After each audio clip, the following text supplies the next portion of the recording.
Hi, Shalom Chaverim. When you look at the story of Purim, it's in many ways not only a story of intrigue and extremes. At one time, the destiny of the Prime Minister Haman the wicked is on as high as can be, and in a moment his destiny plummets. The Jewish people are in a position of great danger and trepidation, perhaps seen as by the other people as the lowest of the low, and then in a moment they're catapulted to greatness and everyone wants to be friendly with a Jew. So Jews understand that there are these extremes, and if we look today in the land of Israel, again we see these extremes. It's the best of times, and yet for the last week over 1 million Jews have been living under a direct threat of missiles. Jewish children have not been going to school. There have been many terrorist incidents. And all of this takes place right before, during, and after Purim. What's going on? I'm not privy to the divine plan. I am confident and full of hope and optimistic that we will celebrate only happy occasions, and by Passover, the Mashiach will be here. But if we want to see those miracles of Purim, I believe we have to re-examine the response of the Jewish people. When they heard the threat of Haman, they did not make public announcements and saying, "We're not scared." What they did was they turned for divine assistance, and they prayed, and they rededicated themselves to their religion and to their heritage. Only when they reconnected to their Creator did Esther say, "Now I will use diplomatic channels." And she did. Her heroism is legendary, and we still read about it and learn from it today. What we need today is a prayer movement, a teshuvah movement, a movement to do a lot of good. Now more than ever before. It is dangerous times. I wouldn't say the word critical. I'll just say it is very dangerous times. And the potential for extremes exists. And absurdities right now in the land of Israel are existing.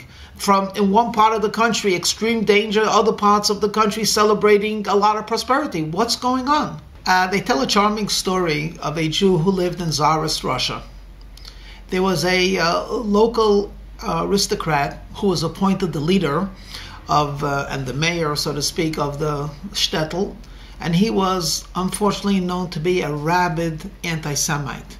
As a matter of fact, he made no secret of his plans, and he let it be known that as soon as he gets into a position of influence and leadership, he will make the Jewish people's lives absolutely miserable.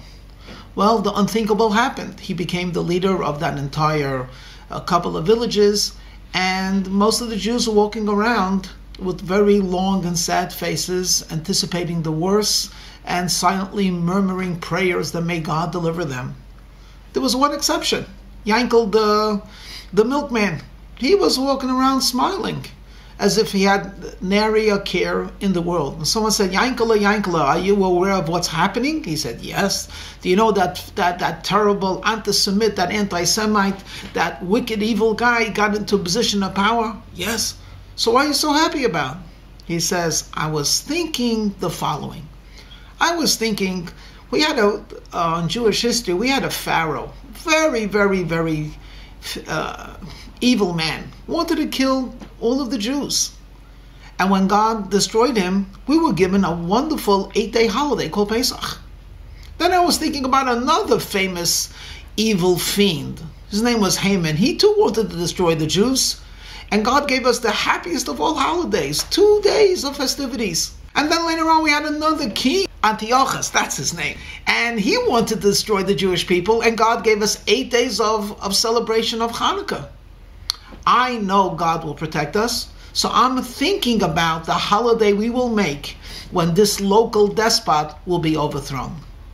I tell you, this is the Jewish attitude.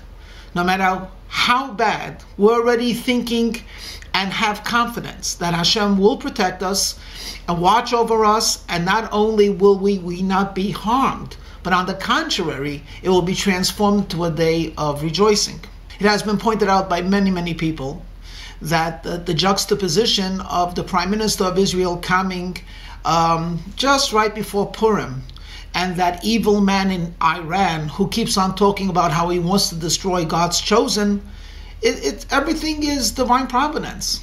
And without a shadow of a doubt, as God protected us in the days of Mordechai and Esther, and destroyed the machination and the plans of that evil man called Haman, so too, even greater perhaps, he will protect us from those evil plot of that man in Iran, and we will yet celebrate his downfall and indeed create a day of rejoicing and thanksgiving to the Almighty.